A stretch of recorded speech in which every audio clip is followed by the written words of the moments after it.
Tiens, j'ai une devinette. Oui. Tu sais qui c'est qui a écrit la meilleure façon de résister à la tentation, c'est d'y céder? Ah, ça c'est l'île de la tentation.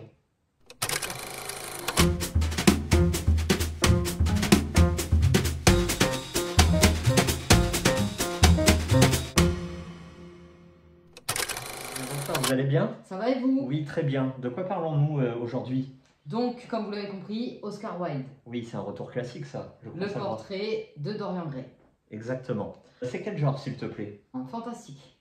Alors moi, pourquoi on est venu acheter ce bouquin-là? Ouais. C'est parce que quand on préparait Halloween, j'ai acheté plusieurs bouquins J'ai regardé sur internet un classement de livres d'horreur. Et celui-ci est apparu classé comme épouvante. Donc comme tu l'as dit, c'est plus du fantastique que de l'épouvante. Voilà.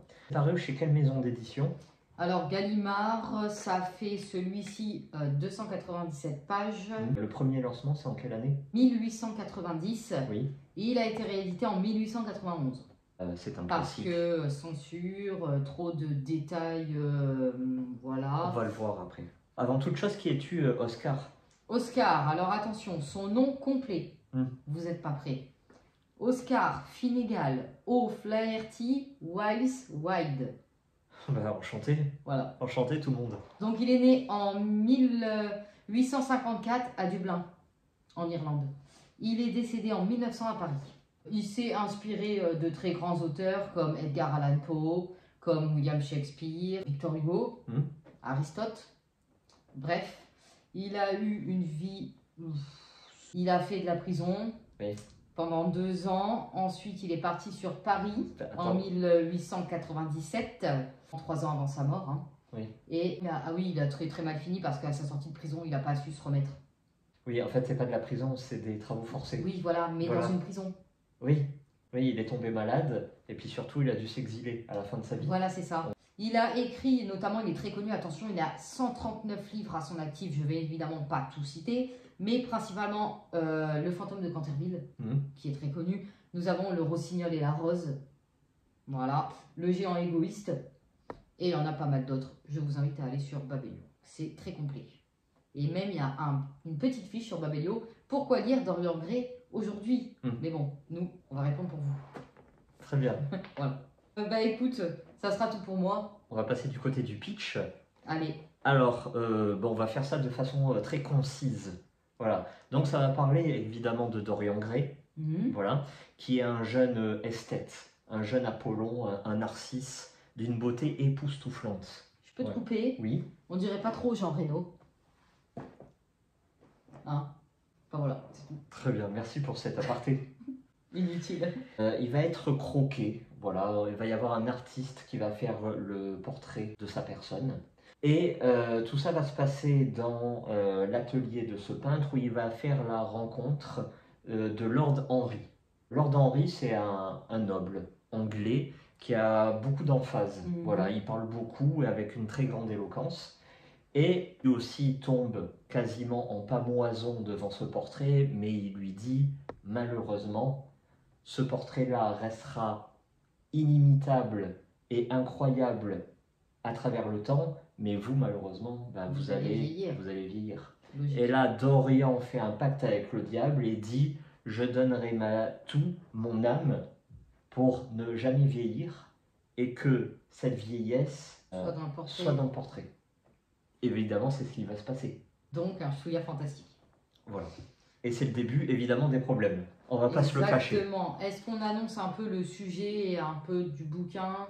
Il faut quand même être ouvert pour lire ce livre, on va pas se le cacher. Alors, exactement. Il y a 3 lectures à ça. D'un côté, on a l'action, l'intrigue. D'un l'autre, on a le côté philosophique, où on va se questionner sur l'art, le bon, le beau, le juste. Et de l'autre, c'est quoi? C'est le plaidoyer d'Oscar Wilde lui-même. C'est sa vie, en fait. Et donc, on va expliquer pourquoi. Si tu peux essayer de faire dans l'ordre, tant qu'à faire. Bon, l'action, ça va être quoi?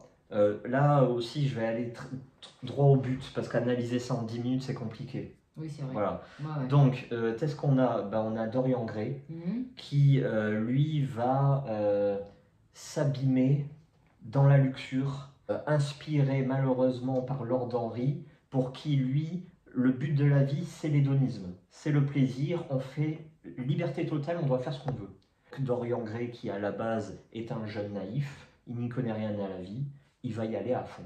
Et donc il va s'abîmer dans une luxure sans goût, sans joie, malheureusement. Et évidemment, lui va rester impeccable au fil des ans, sauf que le tableau, lui, va souffrir du temps, mais il va souffrir aussi des maux de son âme. Donc il va commencer par se ternir, se craqueler, être totalement ravagé. Et ce tableau-là va devenir un peu le juge de Dorian Gray.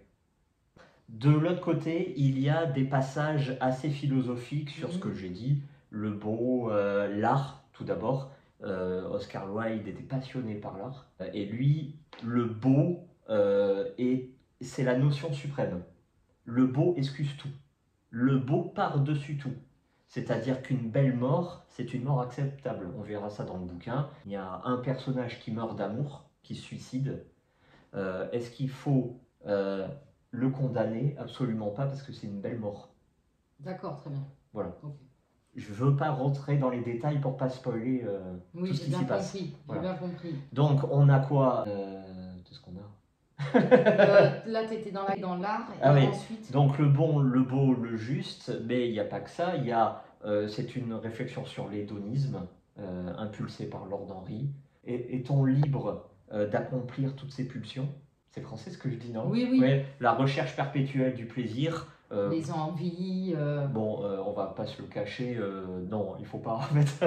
Vu comment on va finir Dorian Gray, non, il faut pas. La réflexion, ça va être quoi? Ça va être propre à Oscar Wilde. Il va se mettre en scène. Les trois personnages, Dorian Gray, Lord Henry et le peintre, c'est les trois personnalités d'Oscar Wilde. Mais ça représente le ça, le moi et le surmoi.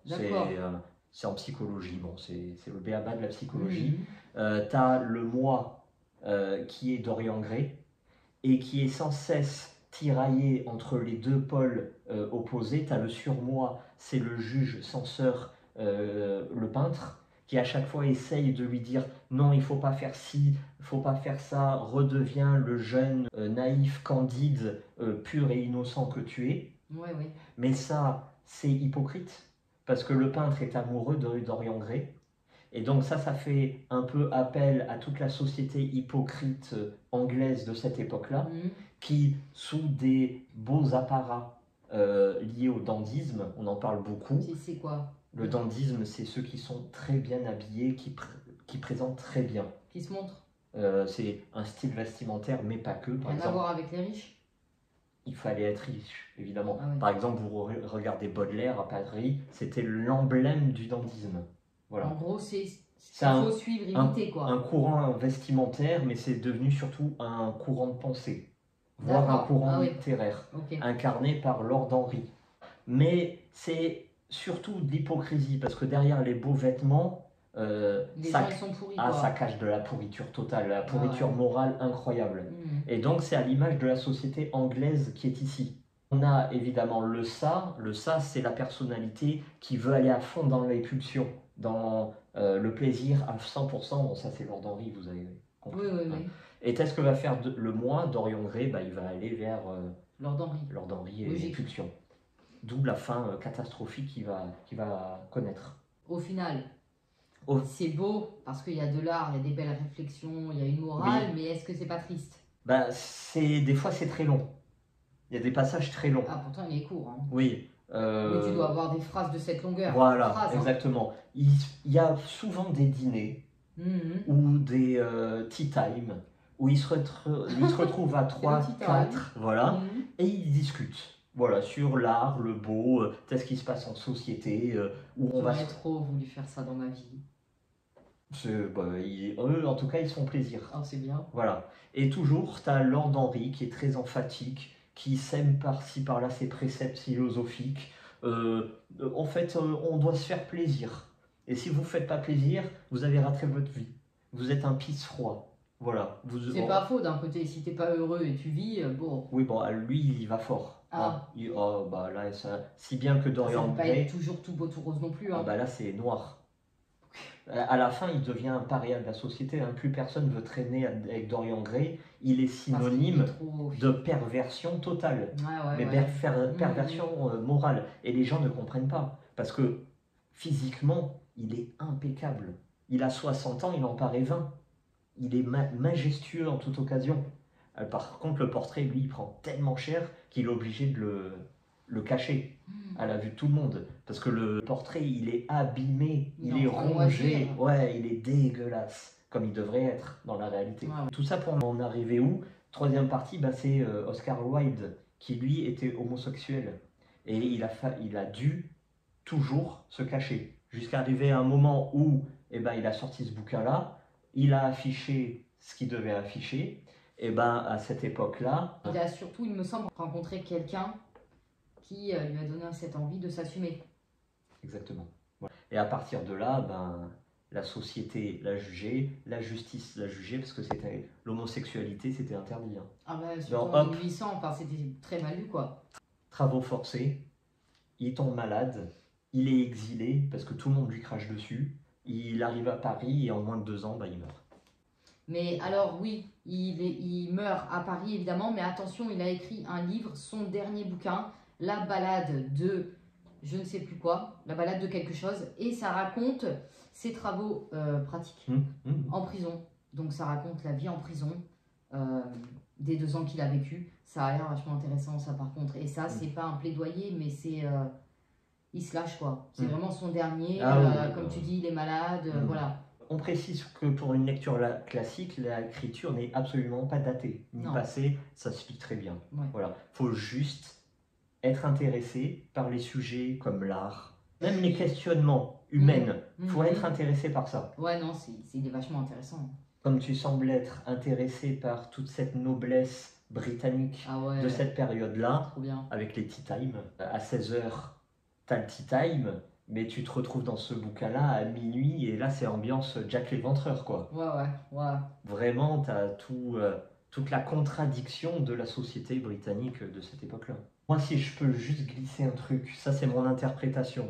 Voilà, vous en faites ce que vous voulez. Oui. J'ai parlé de ça, de moi et de surmoi. Que le surmoi, c'était un peu le juge censeur, incarné par le peintre. Oui. Mais bon... Vu qu'on a vu qu'il était amoureux de Dorian et à la fois hypocrite, bon, moi j'en ai un de juge censeur, bah c'est le tableau.